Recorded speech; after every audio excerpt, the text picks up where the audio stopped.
Motor అన్ని ఎత్త current వచ్చినట్టున్నదిగా.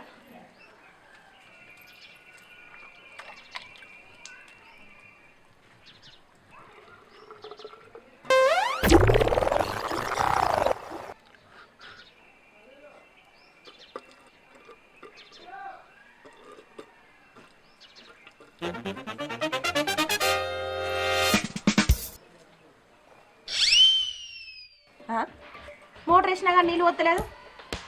ఆ పొలగాడు ఇప్పుడే రిపేర్ చేసిపోయింది కదా, అంతా కరెక్టే ఉంది. నీళ్ళు ఎందుకు వస్తలేదు మరి?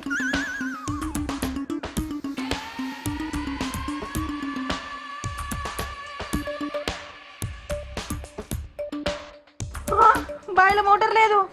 అమ్మో, నేను నీళ్ళు పోసినందుకే బాయిలో మోటార్ మునిగిపోయింది. అయ్యో, నా మొగుడు వచ్చి నన్ను ఎంత కొడతాడో ఏమో. అమ్మో.